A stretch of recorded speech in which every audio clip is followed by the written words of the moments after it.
En juin 2025, un événement important a eu lieu en Russie. Le prestigieux Forum économique international de Saint-Pétersbourg. Et, pendant l'événement qui a duré 3 jours, Vladimir Poutine a fait une déclaration absolument déconcertante. Faites très attention à ce qu'il a dit. Tout d'abord, cette situation n'est pas la même, elle n'est pas fondamentalement différente. Et deuxièmement, nous ne cherchons pas la capitulation de l'Ukraine. Nous insistons sur la reconnaissance des réalités qui se sont formées sur le terrain. J'ai déjà dit à plusieurs reprises que je considère que les peuples russes et ukrainiens sont en réalité un seul et même peuple. Dans ce sens, toute l'Ukraine est à nous, sans aucun doute. Et il y a des gens, et ils ne sont pas peu nombreux dans le pays voisin, qui cherchent à garantir leur souveraineté et leur indépendance, et bien qu'ils aient la santé. Et nous, d'ailleurs, nous n'avons jamais remis en question à aucun moment le droit du peuple ukrainien à l'indépendance et à la souveraineté.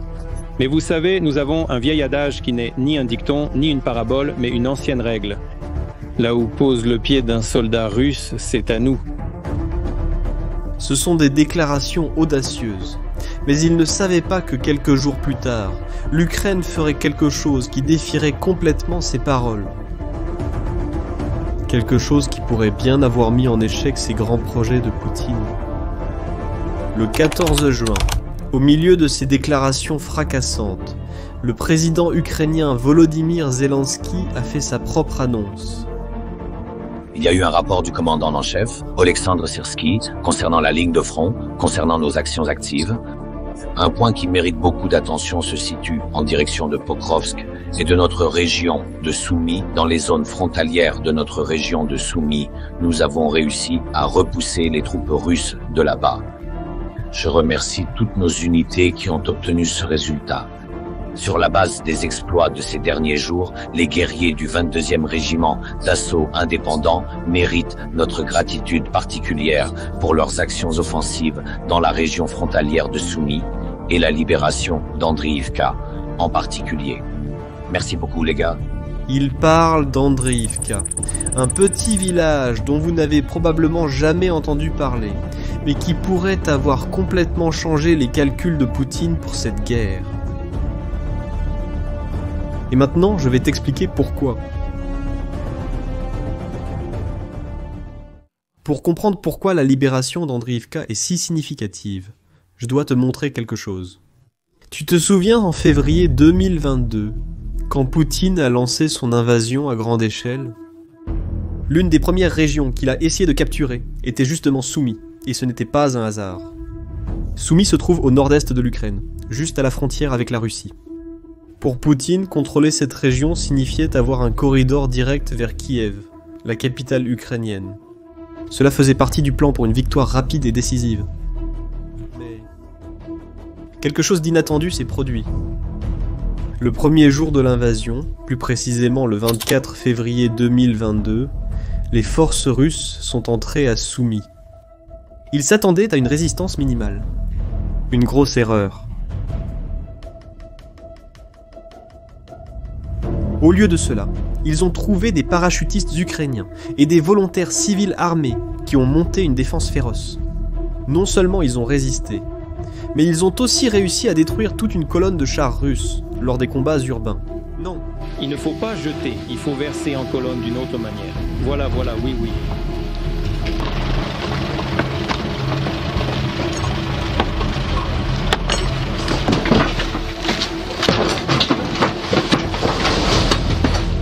Pour réaliser cet exploit impressionnant, les Ukrainiens ont utilisé une tactique brillante que les militaires appellent la défense de points forts non contigus. Elle fonctionne à peu près comme ça. Pendant que certaines troupes défendaient les principales villes, de petits groupes de guérilleros se dispersaient dans la campagne pour attaquer les lignes d'approvisionnement russes. En d'autres termes, c'est comme s'ils créaient une toile d'araignée militaire qui empêchait les Russes de s'organiser. Et tu veux savoir quel a été le résultat? En un mot, dévastateur. Les forces de Poutine se sont retrouvées prises dans des embuscades constantes, incapables d'avancer rapidement vers Kiev. Et puis, en avril 2022, seulement 2 mois plus tard, les Russes ont été complètement expulsés de Soumy. Et ici, nous arrivons à un point important, qui brise complètement un récit très répandu. Beaucoup de gens pensent que l'Ukraine ne parvient à faire face à la Russie que grâce au soutien militaire occidental, mais la réalité est bien différente. Cette victoire historique à Soumy a eu lieu alors que l'Ukraine se battait principalement avec du matériel ancien de l'époque soviétique, des fusils basiques et quelques rares missiles anti-chars qu'ils avaient reçus. Le soutien militaire occidental massif que nous connaissons aujourd'hui n'existait tout simplement pas encore. Maintenant, considérez ceci. Poutine croyait qu'il pourrait mettre fin à toute la guerre en seulement 3 jours. C'était littéralement le plan russe. 3 jours pour prendre Kiev et forcer la capitulation ukrainienne. Mais il s'est complètement trompé.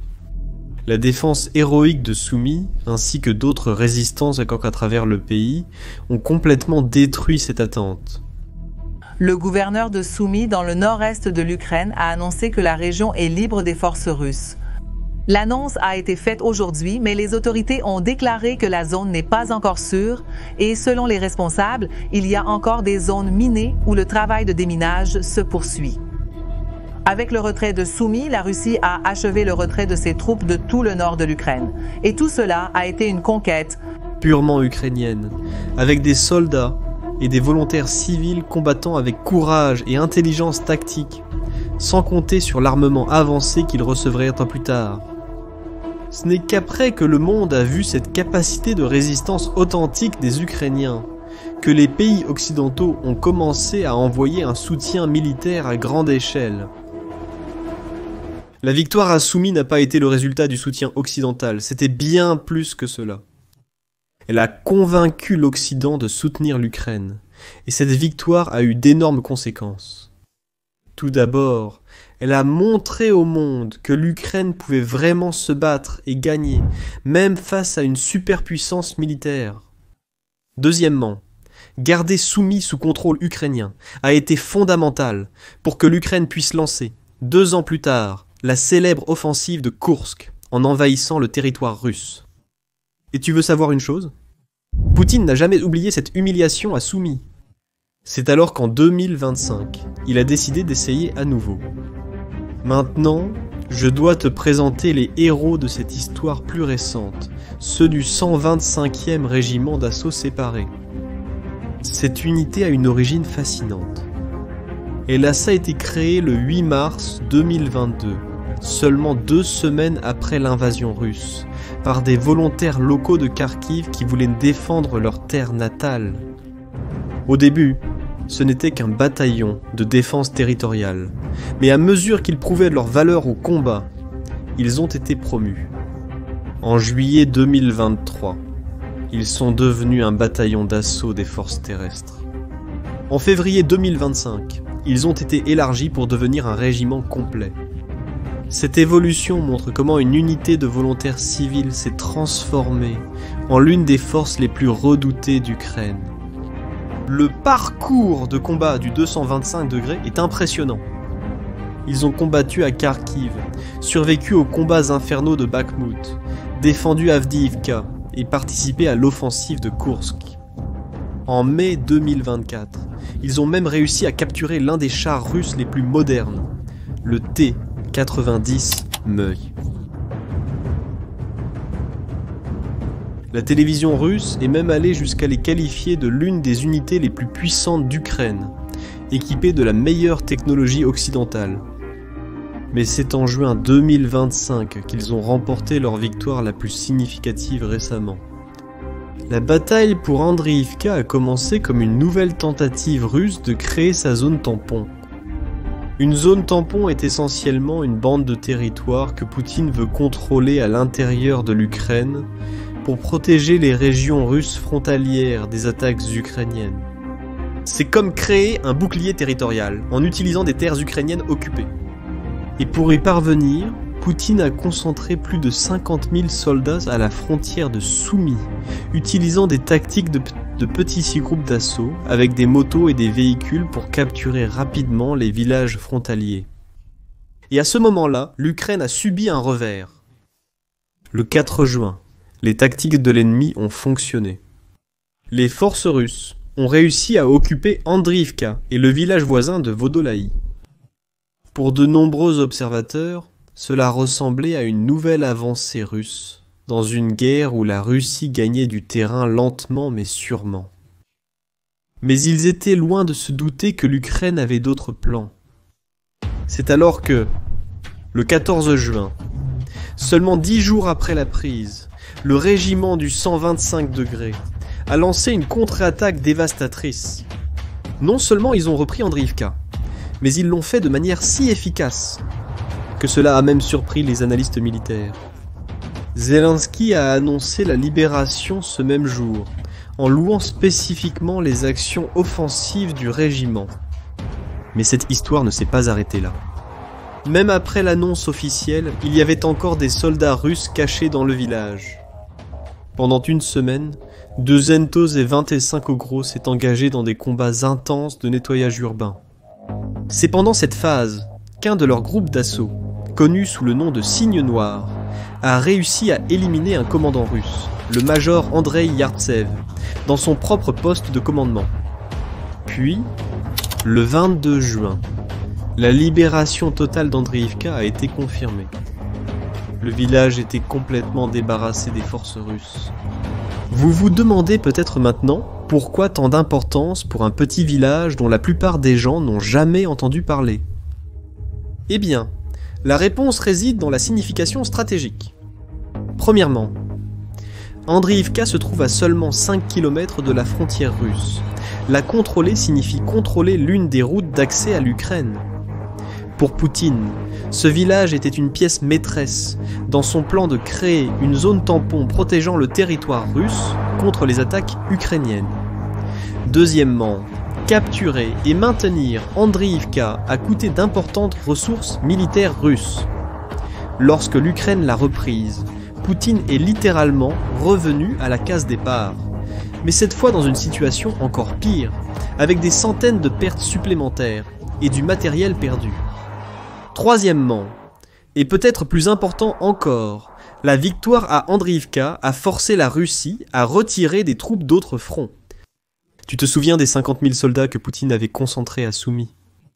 Ils sont venus principalement de Donetsk, et cela a affaibli l'offensive russe dans la région la plus importante de la guerre. Le commandant en chef ukrainien a confirmé que les actions à Koursk et à Soumy ont empêché la Russie de redéployer 60 000 soldats pour renforcer les opérations à Donetsk. Cela signifie que la petite Andriivka aide à alléger la pression sur les fronts les plus critiques. Et il y a aussi un aspect psychologique encore plus important dans cette histoire. Vous voyez, pendant des mois, le récit dominant était que la Russie faisait des avancées constantes, petites mais constantes. La reconquête d'Andriivka brise complètement ce récit. Cela montre que l'Ukraine ne fait pas que se défendre, mais qu'elle est encore capable de lancer des contre-attaques réussies et de reprendre des territoires perdus. Et ce n'est pas tout! Avec Andriivka sécurisé, les forces ukrainiennes avancent maintenant vers le prochain objectif, Yunakivka. Ce village se trouve à environ 14 km d'Andriivka et à seulement 7 km de la frontière russe. Actuellement, elle est disputée dans une zone grise de combats actifs. Le commandant en chef, Syrski, a rapporté que des unités ukrainiennes ont avancé de 200 à 700 mètres dans différentes parties de la zone de Yunakivka. Le général de brigade Olé Apostol, un héros de l'Ukraine et commandant nouvellement nommé des forces d'assaut aéroportées, dirige ces opérations. Ce que nous voyons à Soumy est un laboratoire de la guerre moderne. De petites unités hautement mobiles, des drones, la guerre électronique, tout cela dans une danse mortelle où la capacité à s'adapter rapidement détermine qui l'emporte.